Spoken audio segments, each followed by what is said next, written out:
In utmost and bona fide humility, I stand before you in this present moment, sir, to give you a prologue view of the real-life simulative scenarios that are going to be demonstrated by members of ZRP Waterfalls on the subject of first aid. Permission to carry on, sir. Permission is granted. Thank you, sir. Before delving into the subject, content and context, it might be in your every angle of expectation, say that I give a clear-cut and an elaborate definition, explanation, evolution, and even the significance of first aid. So to begin with, I will define first aid as the first and the primary, immediate and emergency assistance that is rendered to a person that has fallen ill or that has been injured. This person we normally refer to as a casualty. We so do by utilizing available resources prior to take over by professional medical practitioners. Why would we want to carry out first aid in the first place? We want to preserve life generally. We want to make sure that we deter situations from deteriorating or worsening before we evacuate the injured person to medical professional health centers. We also want to promote recovery. The first aid, in your interest, say you might need to just have a brief background of how it came to be and why we are talking about it today. If I refer you back generally to 500 BC, you would concur with me on your knowledge about the Good Samaritan parable, where it was in every need for somebody, also a casualty, that they need to be bandaged and they need to be taken to a place of safety where they receive treatment. But this is in general sense. Institutionally, first aid was founded by a man known as Frederick Ismay in 1854. This man was a military surgeon who noticed a very critical point during the French-German War. He saw that during the time when war casualties were being evacuated from battlefields to professional medical centers, actually more harm was done than good in order to promote recovery. So he stressed out that each and every war casualty should be given primary, first, immediate and emergency treatment before they are evacuated from the battlefield to places of professional medical health attention. This became the advent of first aid institutionally. So Frederick Ismay then became the godfather of modern day institutionalized first aid, and he then became the maternity ward within which the continuous improvement was born. When today we can notice that first aid has grown to become both a profession and a practice. But why would I want to tell you all these things, say if first aid would not be important to our organization? You would agree with me, and I would not need to emphasize it to both officers and members present here that at its inception, the police services was established by the Constitution of Zimbabwe, in Section 219. And on that very same section, subsection 1, paragraph C, gives a clear-cut and an express mandate of protecting and preserving the lives of and property of the people. Our organization then went a step further to create standards that we use to benchmark our responses to call. And one critical aspect is in attendance. And you will find out that whenever anything occurs out there, whether it's an incident or it's an accident, the police officer is the person that is first to receive a call. And should they receive such a call and attend this scene, the first thing that they have to do, if there are casualties, the police officer is expected to carry out first aid.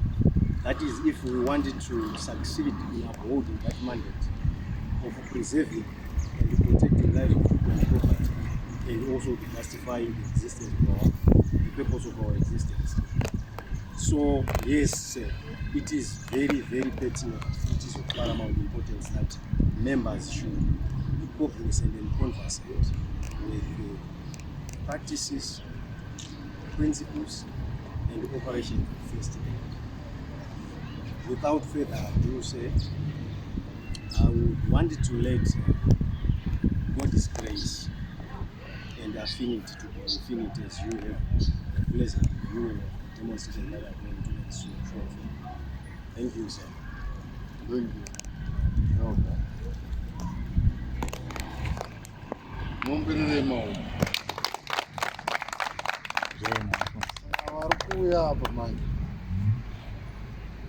Don't do down the introduction of this man by doing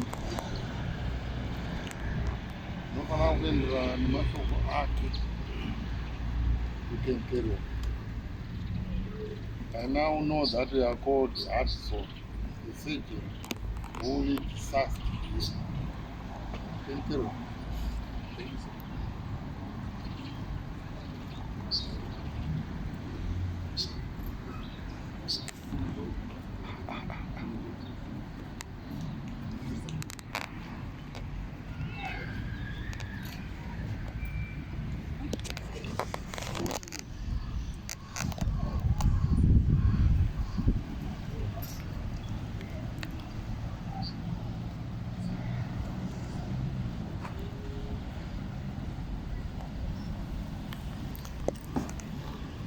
Just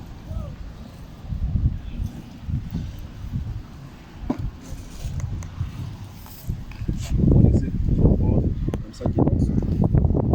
Initially, cannot refer to the situation whereby the police officers who were doing briefing, and one of the police officers felt unfainted. donation grant. Thank you, sir.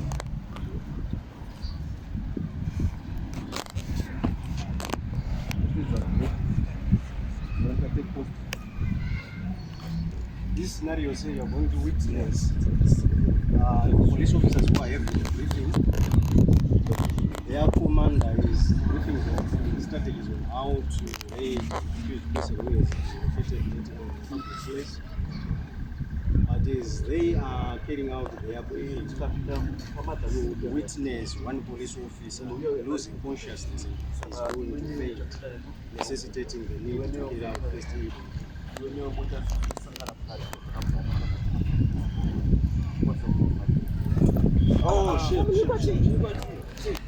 So the first and foremost important aspect is that as you saw the police officer fainting, first aiders are approaching the casualty from a direction where he is able to see them.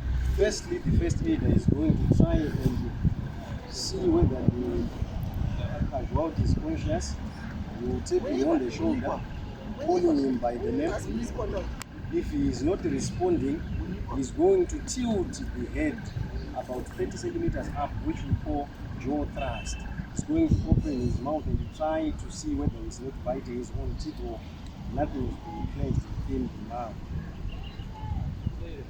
If so, the casualty continues to be unconscious, he is going to carry out what we call a stern arm wrap. This is the last and final stage of checking consciousness of the casualty. And if he is not responding as well, they are going to carry out the most important aspects of first aid, A, B, C. They are checking airways, whether he's breathing, and the circulation of blood. Still, if the casualty is not responding, you are going to witness first aiders lifting up the lower limbs of the casualty about 30 centimeters from the ground. This is to allow the free flow of blood by force of gravity from the lower limbs to the central parts of the body. Of course, fainting results from insufficient supply of oxygen. So they want oxygen to flow towards the brain cells. As they are so doing, you can witness one police officer is also calling an ambulance.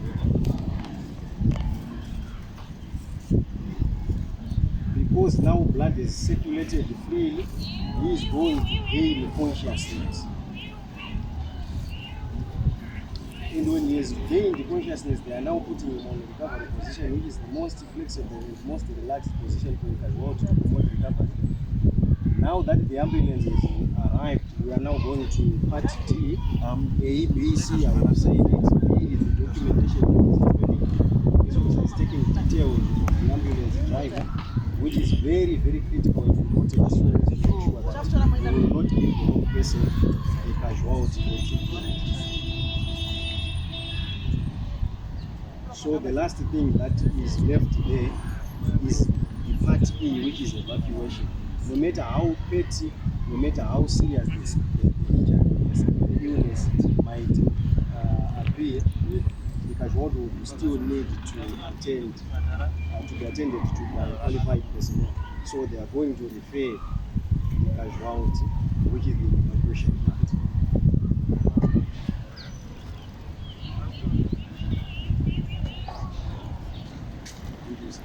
Ready?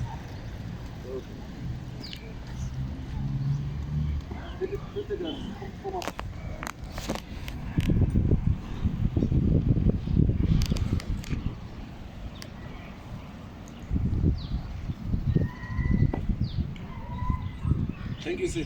Thank you. Well done, Carol. Thank you, sir.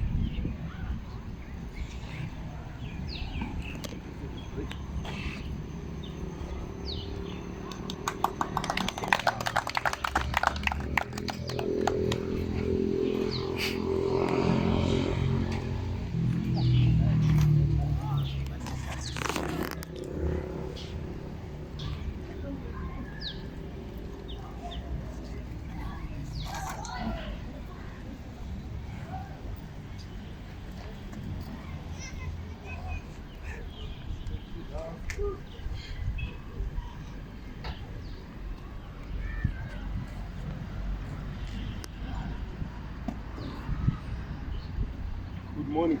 Good morning,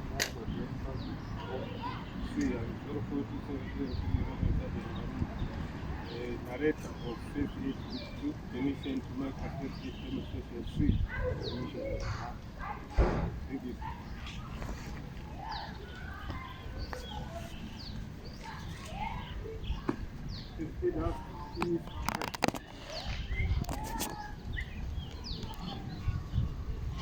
Here we are going to witness two soccer fans.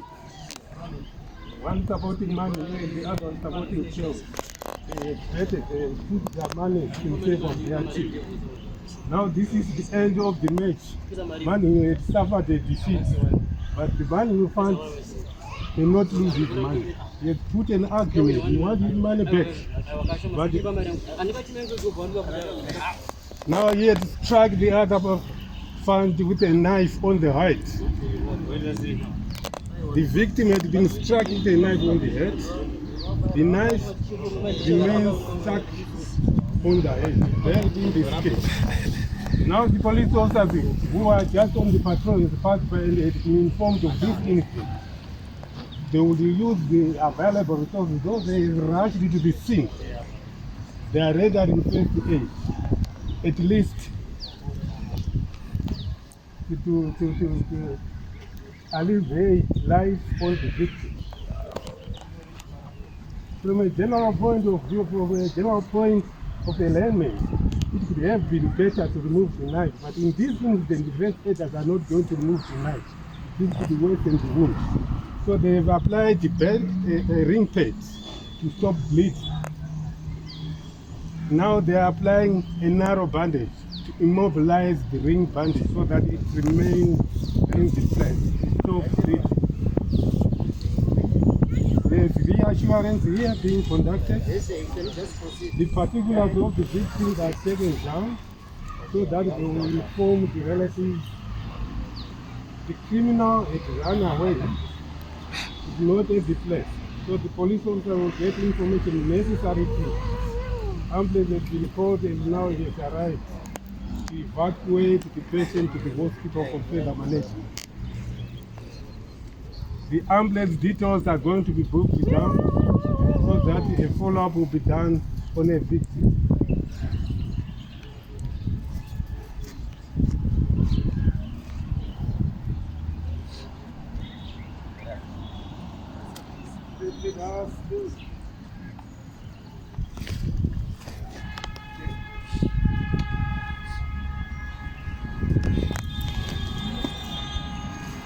Thank you, sir. That's the end of our demonstration. Thank you. Thank you. Let's get out.